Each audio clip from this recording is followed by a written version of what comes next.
Labdien! Decembra sākums. Turpinu stāstīt tālāk par situāciju, kas izveidojusies ir ar šūnu ražošanu, un nākošais etaps pēc izkausēšanas ir šķidrā vaska pārsterilizētā saliešana formās. Lūk, tādas formas ir lielākas, ir nedaudz mazākas. Lūk, šitādas.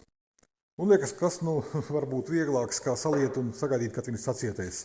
Bet ne viss ir tik vienkārši. Problēma ir tā, ka izmantojot šīs te formas, vasks sacietējot pielīp pie kartona vai pie finiera, attiecīgi, kas tur ir apakšā. Un gandrīz vai nav atraujams. Un ko darīt? Mēs te mēģinājām vairākus variantus. Sākumā viens variants bija visu nosmidzināt ar ūdeni, šo virsmu, un tad liet virsū vasku. Nākošais variants bija likt virsū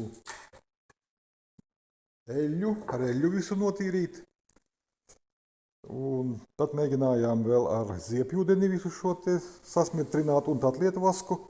Un kā pēdējais izmēģinājām plēves, dažādas plēves. Lūk, šeit ir redzamas šīs plēves, ar kurām mēs tad arī attiecīgi, pie kurām mēs arī palikām. Kas tad notika, ka mēs slējām tos pārējos šķidrumus, lai novērstu vaska pielipšanu pie formām. Ar ūdeni, kad sasmidzinājām, gandrīz puse bija pielipusi, un ņemot ārā, tas vasks vienkārši saplīst.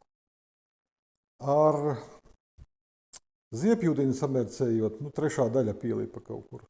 No 10, 6 bija normālas, 4 bija pielipušas tā, ka nevarēja atraut. Un ar eļļu, mēs izmantojam saulespuķu eļļu. Tādu lūk, visas 10 bija tā pielipušas, ka vajadzēja raujot nost, viņas vienkārši sadauzīt. Palika pēdējais, izmantot plēves. Kas notika ar plēvēm? Izmantojot parasto plēvi, tas ir ietinamo plēvīti, viņa uzreiz sagāja kamolā un arī praktiski nekas nesanāca. Un kā pēdējo izmantojām plēvi, kuru izmanto cepšanai, cepešiem, paklājot šo plēvi uz formas, attiecīgi tālāk lējām vasku, un beidzot tas rezultāts mūs apmierināja.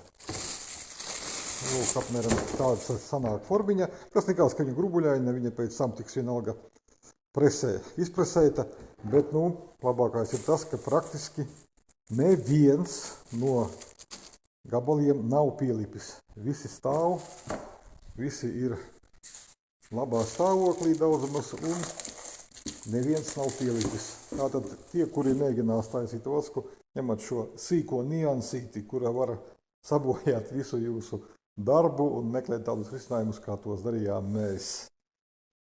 It kā mazs sīkumiņš, bet problēma sanāk ļoti liela. Paldies!